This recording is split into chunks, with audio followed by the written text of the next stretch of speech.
So you want to own a solar business. Install panels, save the planet, watch the money roll in. The world is going renewable. It's a gold rush. That's the pitch. It is not a gold rush. In 2025, solar PV produced the largest single-year electricity generation increase ever recorded for any energy source in human history. Solar accounted for the majority of all new electricity capacity added in the United States in the first quarter of 2026. And yet, over 100 U.S. solar companies have declared bankruptcy since 2024. The second largest residential solar installer in America filed for Chapter 11 in April 2026, owing over $500 million to creditors. Analysts predict a significant portion of solar installers could close their doors within the next 12 to 18 months. Demand was never the problem. The economics were. So you want to own a solar business? Here's what they don't tell you. Here's the paradox. The global solar market hit record new installations in 2025, with total market value reaching nearly $500 billion. Solar now accounts for the vast majority of all new renewable capacity, added globally. And yet, the industry is in crisis. Residential installations in the U.S. are down significantly year over year. The average residential system price hit a record low before incentives. In the first half of 2025, price per watt hit its lowest level since EnergySage began reporting. In California, which used to account for 40% of the U.S. residential solar market, rooftop solar installations dropped sharply after net metering rules changed in 2023. Thousands of industry layoffs, thousands of stalled projects. The companies that survived the California collapse had one thing in common: they pivoted to batteries. Battery attachment rates in California surged post-NEM 3.0, with many leading operators reporting 90% or higher attachment. Solar plus storage became the only viable option. The companies that didn't pivot, they went bankrupt. So, you still want one? Now, let me tell you what a solar business actually is, because it's not what most people think. Most people imagine a solar business as installing panels on roofs. That's one model.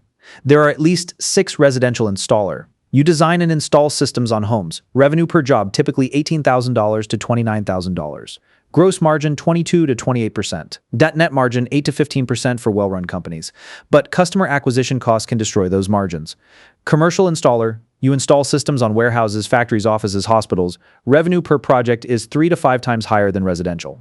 A 250 kilowatt commercial job at 12% margin nets more profit than 10 residential jobs at 25% margin and uses half the truck rolls. The catch: commercial sales cycle averages 6 months, not 30 days.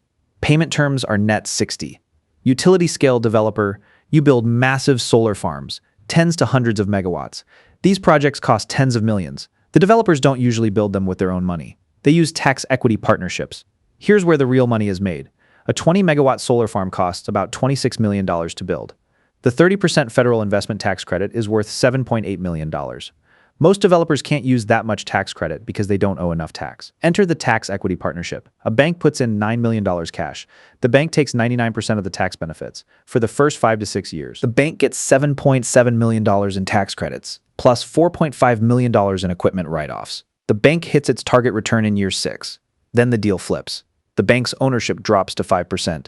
The developer jumps to 95%. The developer keeps 95% of the project income for 20 plus years. The developer gets $9 million in cash to build the project, plus 95% of the long-term cash flow. Post-flip, that's $2 to $4 million per year for 20 years. And here's a detail most developers miss. The 30% investment tax credit is just the starting point. If your project uses US-made steel and iron, you get a 10% domestic content bonus. If it's located in an energy community, a former coal town, a brownfield site, you get another 10% energy community bonus. That's a 50% tax credit on a $26 million project. $13 million in year 1.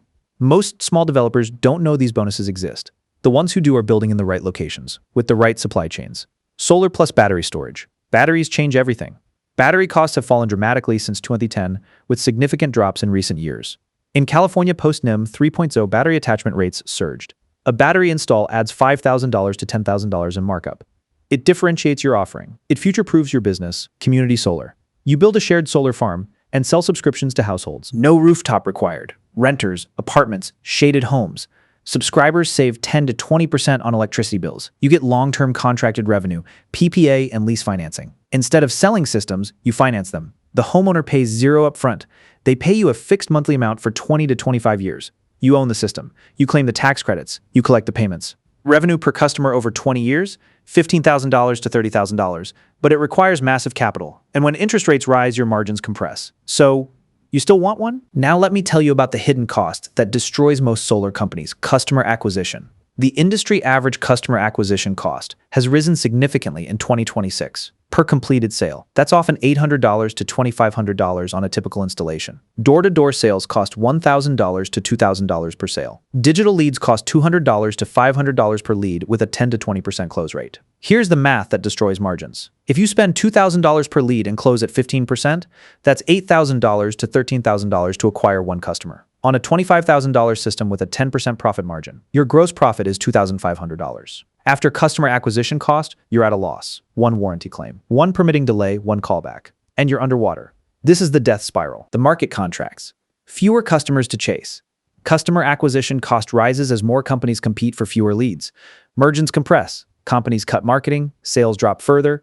Bankruptcy. Now let me tell you about the cost breakdown that almost no homeowner sees. The solar panels on the roof. They're only about 12% of the total project cost. The inverters and hardware, another 33%. That means 45% is equipment. The other 55% is soft costs. Permitting.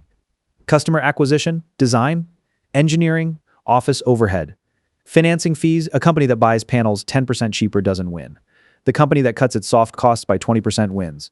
This is why the biggest solar companies are not the ones with the cheapest hardware. They're the ones with the most efficient permitting, the lowest customer acquisition costs, and the leanest operations. Most new solar businesses fail because they focus on panel price. The survivors focus on soft cost engineering.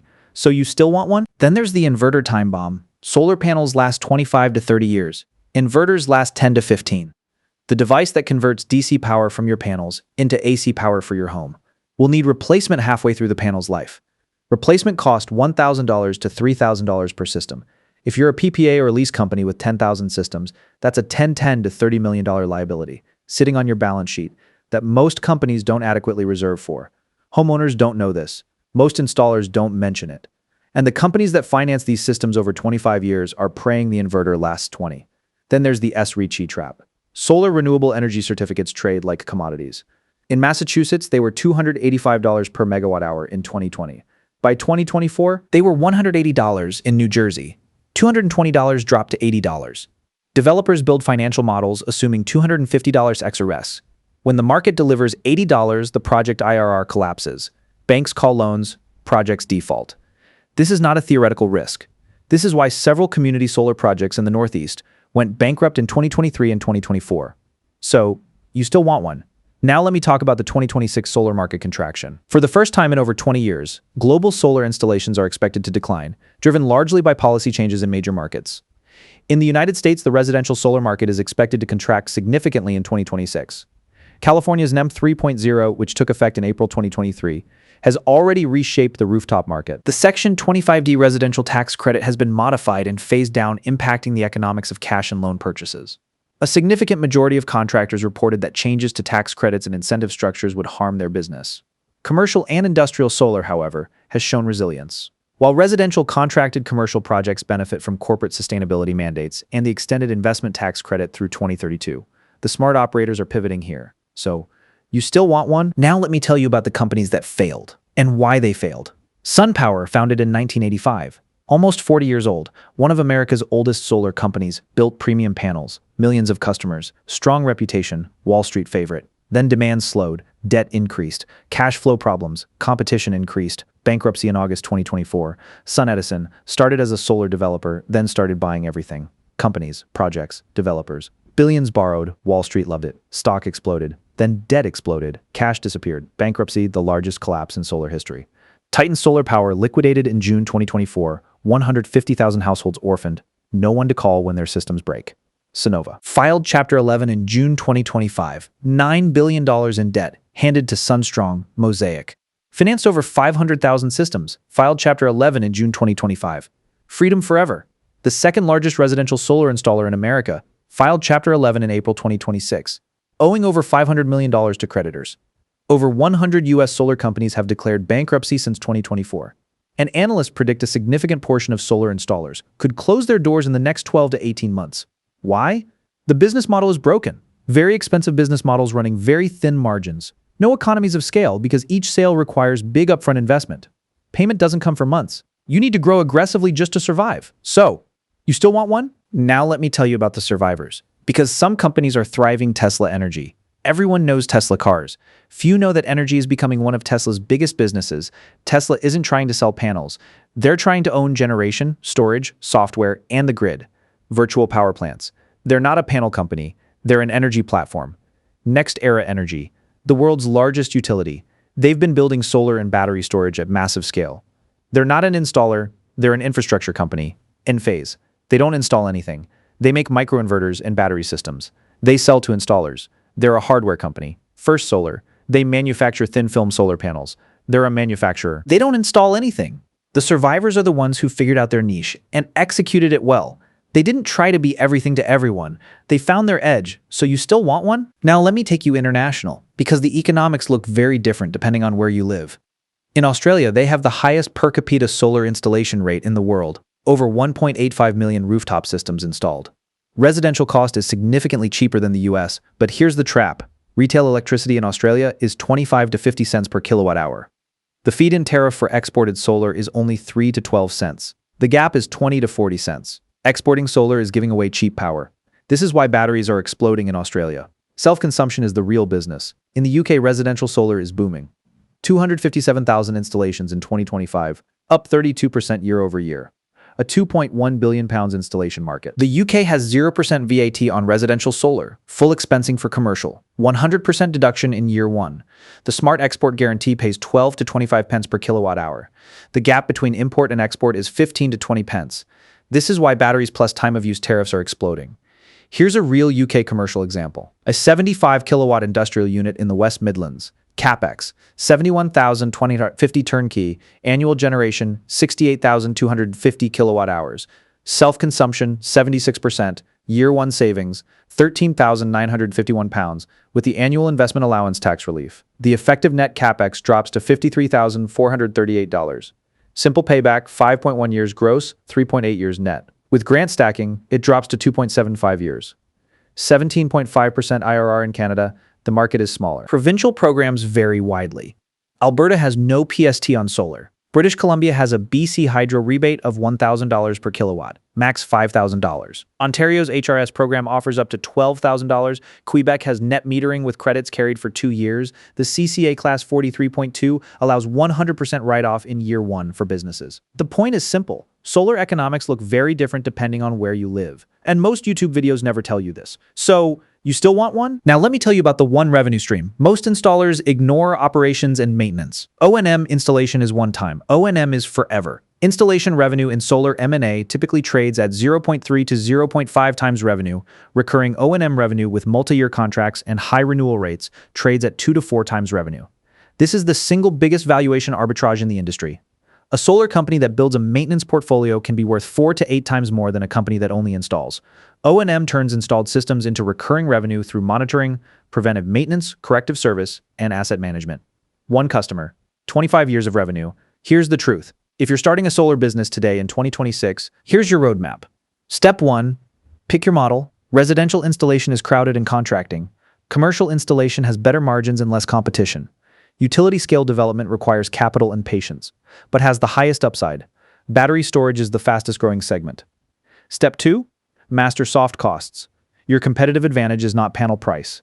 It's permitting efficiency, customer acquisition cost, and operational discipline. Step 3, build recurring revenue. Installation is one time, O&M is forever.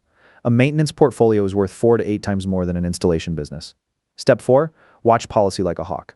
One net metering change can destroy your market overnight. Diversify across states or countries. Step 5, never build a model that requires continuous growth to survive. The companies that died were the ones that needed the next month's sales to pay last month's bills. The solar business isn't about sunlight. The sunlight is free. Everything else costs millions. The panel is the delivery mechanism. The economics are the real product. That's the real business.